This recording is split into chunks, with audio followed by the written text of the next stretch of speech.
Okay, hi everybody, and welcome back to our remote writing workshop. Today we're diving into writer's block. So we've all been there, staring at a blank page, whether it's writing a presentation or drafting a cover letter.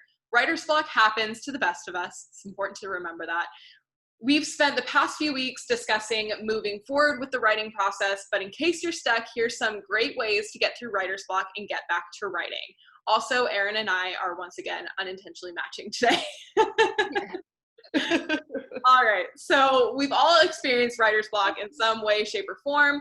What is it, and why do we end up having it at one point? Well, again, like you said, we all get it, whether it's writing a novel or something small. And writers throughout history have experienced this as well, from the greats, F. Scott Fitzgerald to Elizabeth Gilbert. Everyone has, and they've talked about it. It's not about a lack of writing skills or commitment, and it's a real thing. It's been documented, it's been studied beginning in the late 19th century, but it's been around long before then. And it happens when we put too much pressure on ourselves to be perfect. That's one of the reasons. We feel this pressure because we want to write perfectly. And we think about how our writing is going to be perceived, what others will think of it. And we focus too much on writing the ultimate sentence and really about how others are going to read our work. And it's very common, especially when we begin writing something new. Ernest Hemingway said that the most frightening thing he'd ever encountered was a blank page. And it's so true. Because again, with that pressure, it's hard to coax all of these ideas that have been milling about onto the page. And we feel as if everything has kind of built up to this one moment. So you feel that pressure when you're beginning.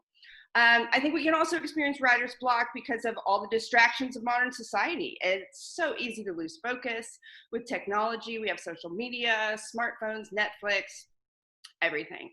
And I think it's also a result of our own life circumstances. And this is how it's been from the beginning, whether it's because of finances or illness or just stress. We might be writing under a deadline when we don't work well under deadlines, or writing the wrong genre. There's so many things that can contribute to writer's block. Yeah, definitely. And that's something I think everybody experiences at some point or another. There's a great quote by, I think it's Jodi Picoult, who said, "You can always edit a bad page, but you can't edit a blank page." Exactly. So true. All right, question 2. We know what happens to even the most gifted writers, sometimes for months. So what steps can we take to move past writer's block?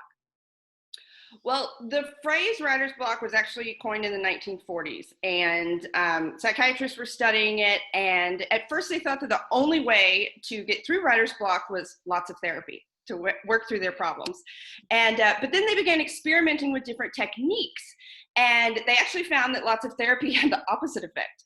And really, when you think about it, how many great writers would be nearly as talented if they dealt with all their issues in therapy? So we're going to throw that away. But there's actually very specific things you can do to get through writer's block. So I'm just going to throw out a list of some of them, and they're just ideas, but a few things you can do. You can change your environment, get up, go on a walk, eliminate your distractions, turn off the Wi-Fi, like actually do that. Brainstorm random ideas and call up a friend.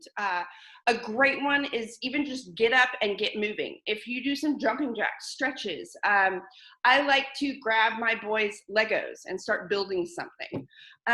Even reading a book. You can kill two birds with one stone and read a book in your genre, and then you're actually doing research as well. Read inspiring quotes by other authors, even about writer's block. Know that they've been there before. Listen to music, brew some coffee, make a snack.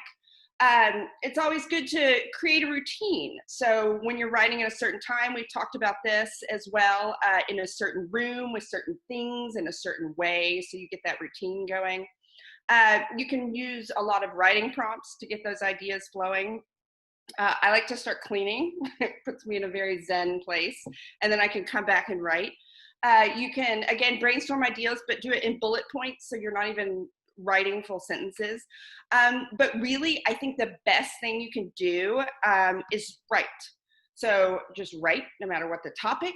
Just get the words on paper, let them flow. Awesome. Yeah. So the best solution for writer's block is writing. How does that work? Can you share how writers are supposed to write when they can't write? I know that sounds a little strange, but I mentioned this before in a few of these discussions, but the key is giving yourself permission to write badly, because people are intimidated by that initial rough draft, because it can be paralyzing to focus on writing when you think about everyone in the world reading your words. So just completely let that concept go. All rough drafts suck. That's a fact. So lower your expectations. And you really want to write just to get something down on paper. So focus on the raw material. Just get the ideas down, even if they seem awful, because more than half of writing is rewriting. And again, going back to Hemingway, he rewrote the last page of A Farewell to Arms 39 times before he was happy with it. And even then, he wasn't happy with it. So no one's going to read your first draft. And down the line, hopefully you'll have an editor, and that's going to be the only person who's going to read it, and they're going to help you out even more in that regard. So just write. Get the words down on paper. Say anything. Doesn't have to be eloquent. Doesn't have to make sense. You can fix that later. Just as you were saying, you can't fix something that's not down on paper. You can't edit it. And everyone encounters writer's block, but professional writers push through that. And that's kind of the difference. I wrote down a few of my favorite quotes from great authors to show that everyone has been through this, and they kind of concur about this first draft idea. And so I'm going to share this with you. Terry Pratchett says, the first draft is you telling yourself the story. Anne Lamott says, get it all down, let it pour out of you and onto the page. Write an incredibly shitty, excuse my French, self-indulgent, whiny, mewling first draft and take out as many of the excesses as you can. Judy Blume, personal favorite. The first draft is a skeleton. It's just bare bones, and the rest of the story comes later with revising. And the great Ray Bradbury says, the faster you blurt, the more swiftly you write, the more honest you are. So also when you're just putting words on the page, you can be very honest and authentic because you're not overthinking anything. Mm-hmm. And of course you can Google a gazillion quotes that are talking about this as well. But really bottom line is give yourself permission to write badly during your first draft, and you'll be really grateful that you did. Yeah, I think the problem is a lot of people are overtaken by perfection and wanting to, and editing, and being afraid to write freely because they're scared of it not being perfect. Perfectionism, it doesn't need to be in writing. That's where, you know, your most creative energy comes from, just letting it flow and not worrying about if it's perfect or not. So just give yourself all of that later. Exactly. And that's why we have editors like Erin. Yes. Give me something to do, please. Okay. Awesome tips, Erin. So what is our weekly assignment for this week? Well, our weekly assignment is to free write.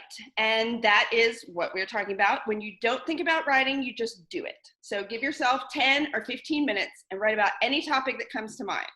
So write one word, then the next, and keep going, almost like a stream of consciousness. And that's going to break the can't write cycle. For example, I would write down and I would say, I'm sitting here at my kitchen table and I want to write something really profound about eliminating world hunger, but there's a mosquito that keeps buzzing around inside and I can't concentrate and I hate them more than scorpions. And I remember a scorpion bite when I was younger and this happened and this happened. It was my birthday. And then I want a snack. And, you know, you can let your mind just go and start writing all of these things down. It's going to take you to a different place. And you're just going to start writing. And that's the goal, is just to write. Doesn't matter what it is. So, yeah, just write. That's your assignment. 10, 15 minutes. You can do it. Love it. Love it. Okay. So that wraps up our remote writing workshop this week. Thank you, Erin. So as always, guys, make sure you are engaging with us on social media, letting us know how you like these workshops, what you'd like to see more of, and of course, sharing your weekly assignments with us because we love to see it.